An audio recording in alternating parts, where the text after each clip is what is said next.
Cheating অর্থাৎ প্রতারণা। সাধারণত মানুষ কম বেশি এই চিটিংয়ের বা প্রতারণার শিকার হয়ে থাকে। নতুন নতুন পদ্ধতিতে এই আলট্রা মডার্ন যুগে টেকনোলজি ইউজ করে বিভিন্ন অসাধু ব্যবসায়ী এবং ছোটোখাটো কর্মচারীরা তারা এই চিটিংবাজির মাধ্যমে বা এই চিটিংয়ের মাধ্যমে মানুষকে ট্র্যাপ করে এবং সেই ট্র্যাপে ফেলতে তারা বিভিন্ন ধরনের মেশিনারি এবং সাউন্ড সিস্টেম ইউজ করে, যার দ্বারা মানুষ খুব সহজেই অ্যাট্রাক্টিভ হয়ে পড়ে সেই বিষয়ের উপর। ধরুন আপনি কিছু নতুন করে স্টার্ট আপ করার চেষ্টা করছেন, আপনার কাছে লিমিটেড বাজেট বা ফান্ড কম বা টাকা কম, সেই কম টাকা দিয়ে হয়তো কোনো ব্যবসার জিনিস কিনতে চাইছেন, কোনো চাষের জিনিস কিংবা কোনো ব্যবসায়ের জিনিস, কিন্তু সেই কেনার সময় যে বিষয়গুলো নজর রাখতে হয় আমাদেরকে, নতুন নতুন কোয়ালিটির হাই রেঞ্জ বা বেশি দাম, মিডিয়াম কোয়ালিটির মিডিয়াম দাম এবং লো কোয়ালিটির লো দাম বা কম কোয়ালিটি বা কম গুণমান সমৃদ্ধ যে জিনিসপত্র বিক্রি হয় তার কম দাম, এই 3 ধরনের জিনিসপত্র দোকানদার তার দোকানে সাজিয়ে রাখে। সে শপিং মল হতে পারে, যে কোনো ছোটো দোকান হতে পারে, যে কোনো বড় দোকানও হতে পারে। তো হাই, মিডিয়াম, লো, এই যে 3 ধরনের জিনিসপত্র দোকানে সাজিয়ে রাখে, মানুষ কোনটাকে বেছে নেয় সাধারণত? মিডিয়াম জিনিসটাকে, মিডিয়াম কোয়ালিটির মিডিয়াম রেঞ্জের যে জিনিস পাওয়া যায় সেটাকে বেশি পছন্দ করে। অ্যাকচুয়ালি সেই মিডিয়াম জিনিসের যে রেঞ্জ বা মূল্য, সেটার সাথে অনেক ধরনের বিষয় থাকে। অ্যাকচুয়াল সেই মিডিয়াম কোয়ালিটির জিনিসটা হয়তো লো কোয়ালিটির জিনিসের সমতুল্য বা সমান, সেটাকেই হয়তো একটু ঘষে মেজে মিডিয়াম সাইজে, মিডিয়াম কোয়ালিটি, মিডিয়াম রেঞ্জে তুলে ধরছে এবং দোকানদার এটাকে ভীষণ কনফিডেন্টের সাথে কাস্টমারদের কাছে তুলে ধরে।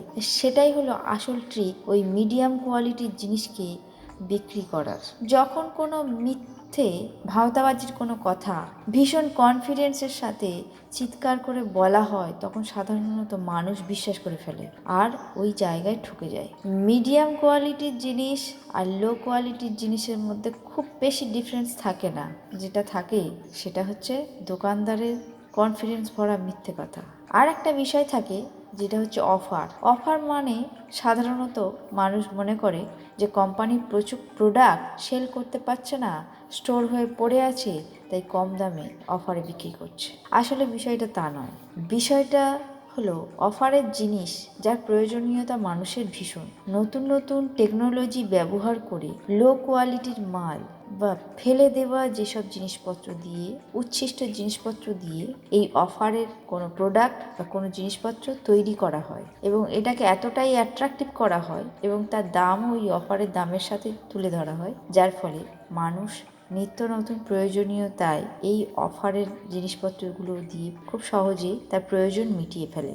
এই যে নতুন নতুন টেকনোলজি ব্যবহার করে উচ্ছিষ্ট কিছু ম্যাটেরিয়াল দিয়ে যে অফারের প্রোডাক্টগুলো বানানো হচ্ছে এবং সেগুলো সেল করা হচ্ছে, মানুষ খুব কিনছেও বটে, কিন্তু আসলে এর কোনো টেকসই এই বিষয়টা নেই যে টিকবে, long term short term process থাকে, স্থায়িত্ব সেইটা নেই। তো অফারের জিনিসপত্র যেমন ধরুন জামা কাপড়, জুতো, আরও অন্যান্য নিত্য প্রয়োজনীয় জিনিসপত্র বলুন বা ব্যবসার ক্ষেত্রে যে জিনিসপত্র বলুন, সেগুলো যখন আপনি একবার বাড়িতে নিয়ে চলে আসবেন কিনে, তার পরের দিন থেকে আপনি রিয়েলাইজ করতে পারবেন যে অফারের জিনিস কিনে আপনার কতটা লাভ বা ক্ষতি হয়েছে। তাই অফার এবং কম দাম মানে সেদিকে ঝুঁকে গিয়ে খুব সহজে মানুষ যেসব জিনিসপত্র কিনে নিয়ে আসে, সেটাই আসলে সবথেকে বড় ভুল। এবং এইভাবে ছোটোখাটো অসাধু ব্যবসায়ী, বড় ব্যবসায়ীরা তারা খুব সহজেই লাভবান হয়ে যায়।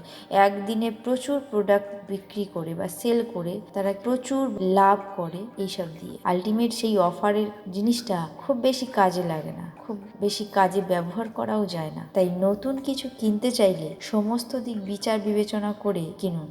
অবশ্যই বাজেটের কথা মাথায় রেখে তবেই কিনুন এবং সঠিক দোকান থেকে কিনুন, যাতে আপনি পরবর্তীকালে সেই ক্যাশ মেমো নিয়ে পরবর্তীকালে কোনো কমপ্লেন বা যে প্রবলেমটা হচ্ছে সেই বিষয়ে আপনি জানাতে পারেন এবং এক্সচেঞ্জ করার ফেসিলিটি পান বা পরিবর্তন করার সুযোগ পান। নতুন নতুন জিনিসে অ্যাট্রাকটিভ হয়ে পড়ে এই চিটিংয়ের শিকার হবেন না, অন্যদেরকে চিটিং করতে সুযোগ করে দেবেন না।